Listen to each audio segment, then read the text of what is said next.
This Andrade situation is a mess. For weeks now, we've all been wondering, why did he disappear? We haven't seen him on Dynamite for the last few weeks. And now we know, secretly, WWE gave him a 90-day non-compete. Let's talk about it right here in Alyx's world.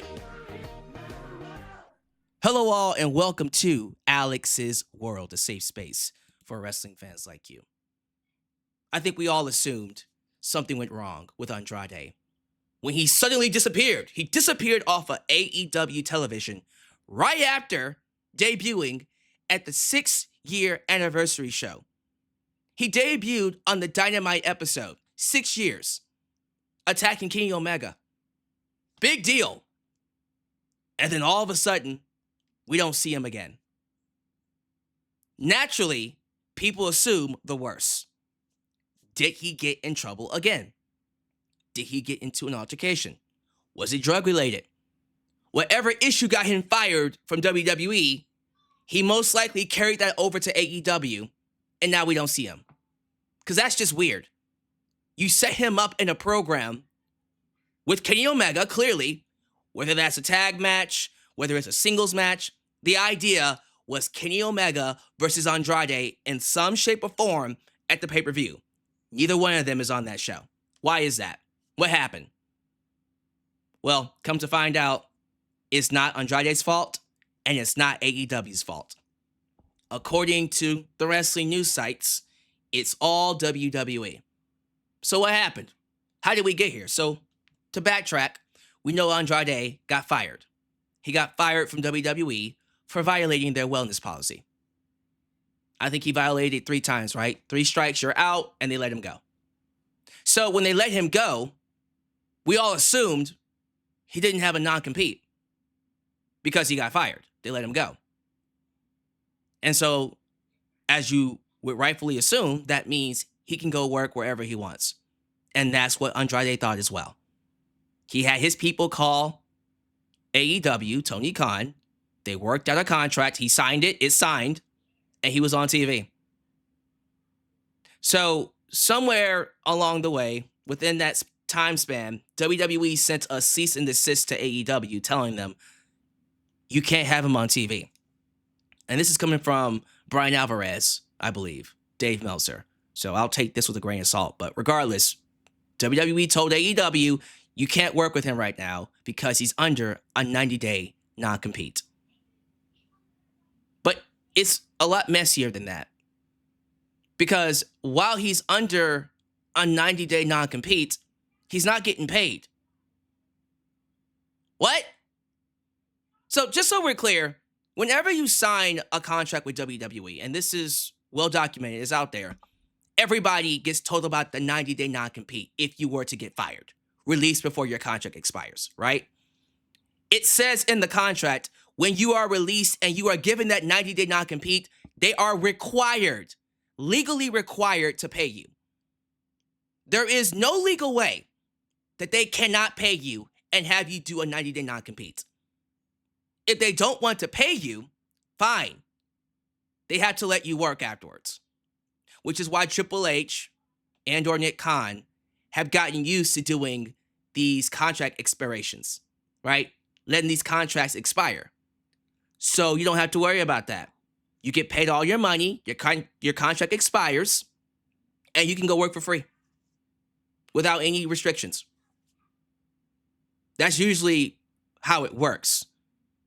If they release you before your contract is up, okay, they have to pay you the rest of their money throughout the 90 days.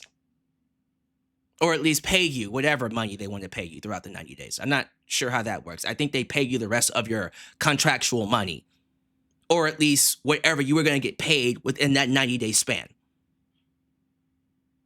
Andrade was told he was not getting paid. And this is coming from PWInsider. And I'll read this to you. Matter of fact, I think multiple people said the exact same thing. It's Fightful Select, PWInsider, and many more. I'll read to you PWInsider. It says here, the initial belief within WWE circles was that since Andrade was cut outright, he was not going to be paid his 90 days and was free to perform elsewhere. Right there. After he began making his appearances, WWE clarified to Andrade that even though he was not going to get the traditional 90 days pay following his release, he was still subject to the 90-day period where he cannot perform elsewhere. That makes no sense. One WWE source said the company was not going to have a system in place where someone could leave due to violating policies and then end up elsewhere the next day. It was described as a loophole WWE could not allow to exist. Well, that's too damn bad. If you don't like that loophole, you should put that in the contract. But Andrade's contract, I'm assuming that he signed in 2024, right? I'm assuming that had the 90-day non-compete getting paid policy. You can't just create a new policy and not put it in the contract. His contract, which was written to him, says if he is subject to a 90-day non-compete, he should be getting paid. And if you're not going to pay him, fine. Don't give him the 90-day non-compete. It's that simple. You can't have it both ways. TKO, whoever made that decision, that's so stupid. And I don't care what other sporting event, sporting company, sporting corporation does that, where if you violate drug policies, you don't get paid and you have to not compete. I don't care. His contract, I'm assuming, was just like everybody else's. So even if you violate the drug policy, the wellness policy, and you get released, if you get that 90-day non-compete, you have to get paid. Period. End of story. Otherwise, just let him go. So that's stupid. If that's true. Now, Fightful Select wrote up a follow-up. Let me go ahead and read Fightful Select too, just to give you all the information. And what I'll do is I can't put all of this down below into the description. This is too long. Just go to my Facebook page.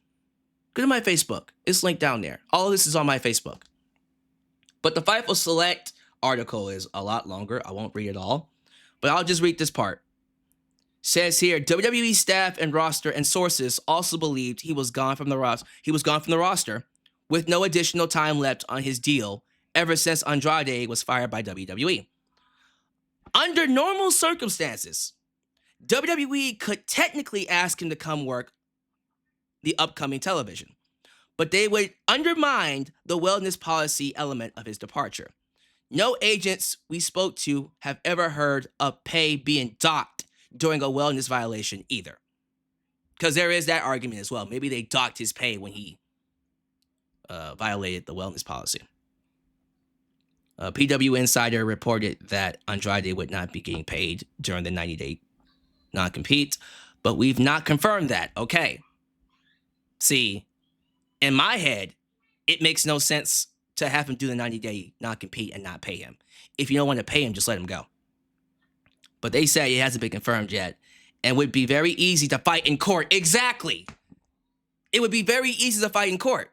He could easily win this. I think Brock Lesnar was given this in 2004, right? And he took it to court and he won. Why did he win? Because it's in the contract. You can't make a rule outside of the contract. That's so weird. This whole situation is a mess. And I have a theory on why it's a mess, but let me finish this up. So they say it would be easy to fight in court.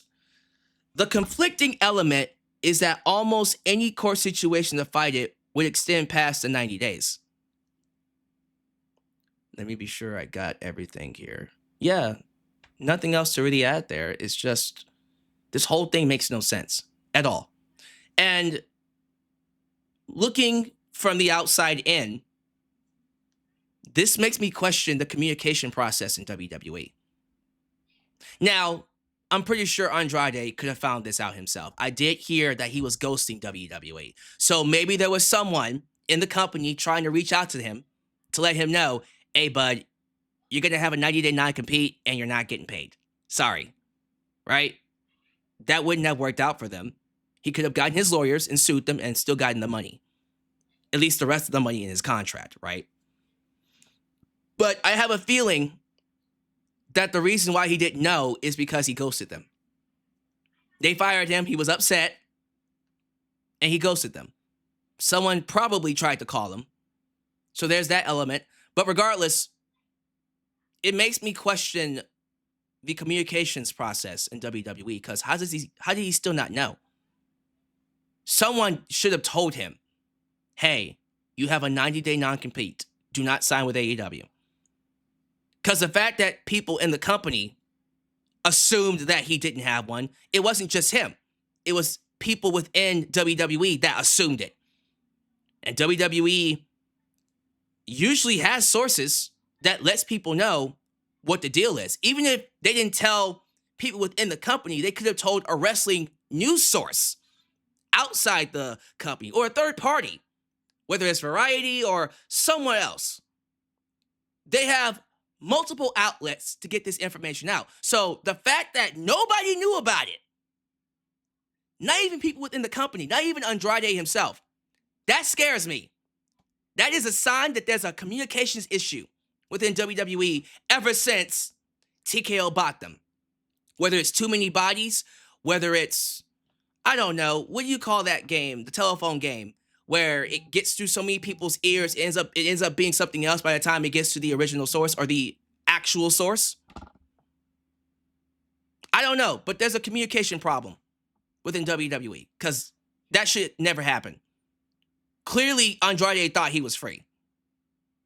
Clearly, AEW thought he was free. Clearly, other people thought he was free.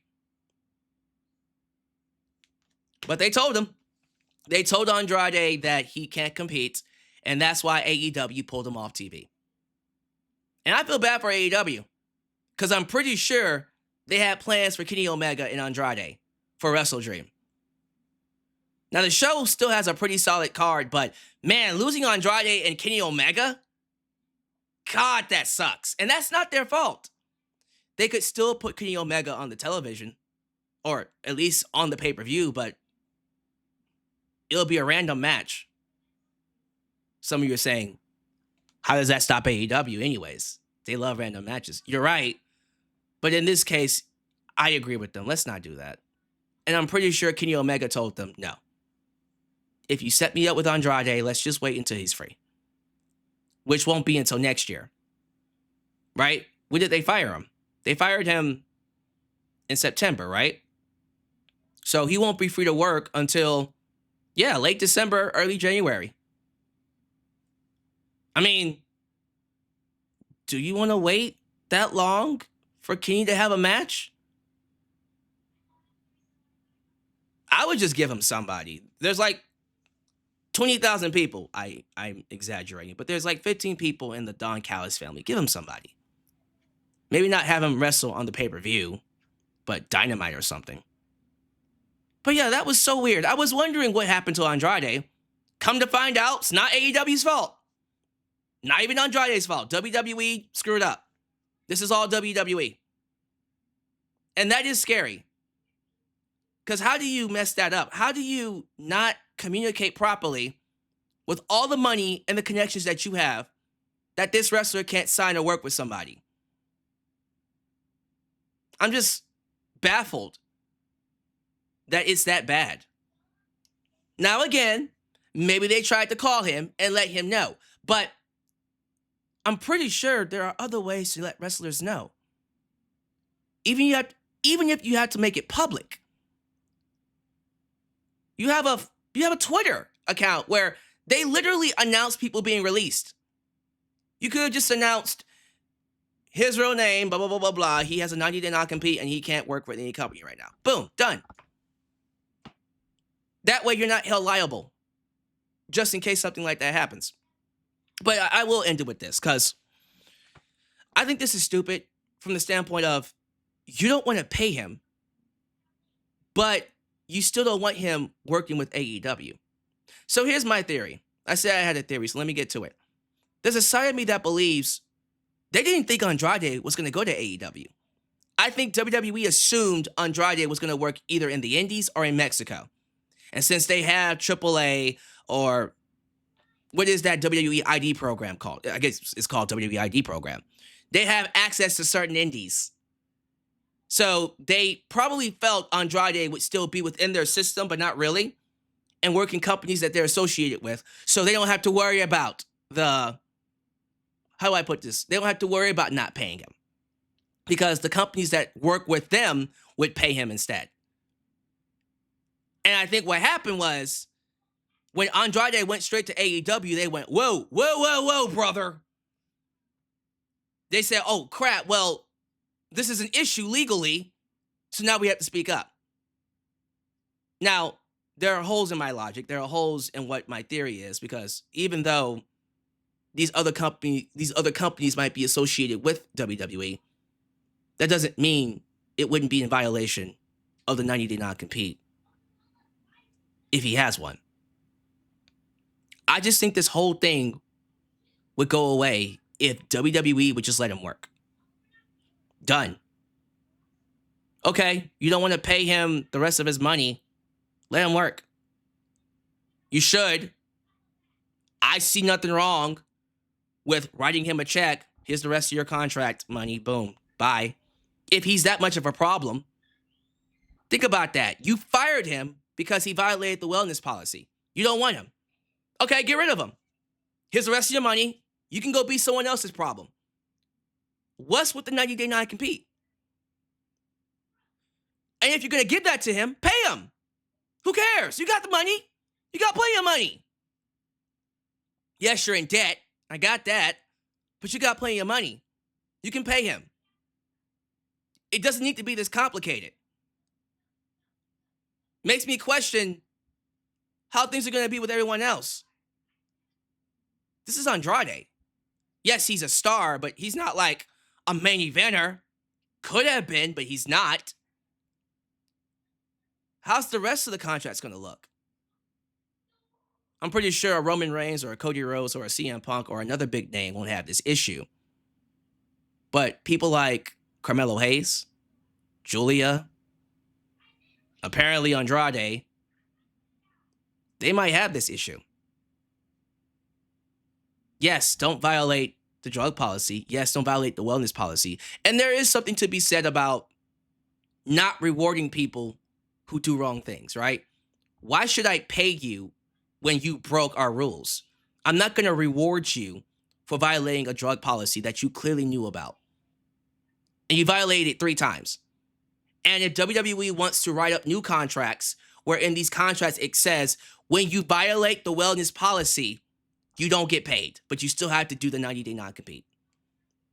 Fine, but put that in the contract. If it's not in the contract, you can't just make that up. And I'm assuming it wasn't in Andrade's contract because he thought, well, I'm not getting paid, so guess what? I guess I don't have a 90-day non-compete. Hey, Tony Khan, hire me, sign me. But unfortunately, that's not the case.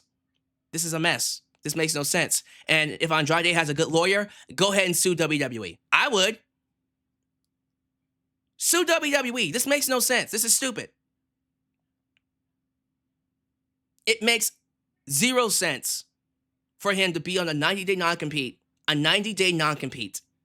and not get paid. So just release him. Call him up, work out a deal where you pay him the rest of his money and you let him work AEW. The whole thing goes away. Problem gets solved, problem goes away. Boop, boop, boop. You know what? Here's a contract. Not a contract. Here's a check, excuse me.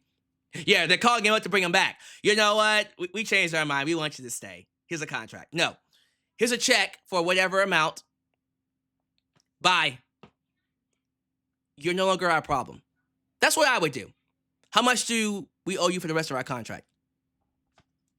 There you go. It'll be in your mail in a couple of weeks. You're not our problem anymore. You are no longer our problem. Go be AEW's problem. Bye. We don't want you.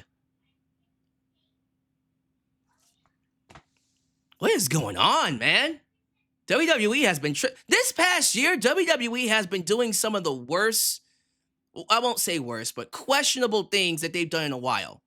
And I thought things would be a bit better under Triple H, Nick Khan. But it's becoming a lot more complicated since they signed with TKO. They weren't having these issues when Vince initially left the company. And I do agree with the concept of letting people's contracts expire. I think that's a lot more cleaner and a lot less complicated. We pay you all your money. We're not going to resign you, and you're free to work. But if you're going to fire him or her, okay, either pay them the rest of their money and let them compete, or, okay, do the 90-day non-compete, but pay them. Like the contract says. None of this, we're not going to pay you, but you still can't go work. That's not going to sit right with me. But give me your thoughts down below. I am curious to hear what you have to say. But thank you for watching. Do all the YouTube things. Like the video, subscribe, and click that bell to catch all my content when it comes out. Follow me on social media, Facebook, Twitter, Instagram, TikTok, and donate using PayPal, Patreon, Cash App, and Venmo. I love you all. And I'll catch you guys next time right here in Alyx's world. The place that is, was, and forever will be a safe space for wrestling fans like you.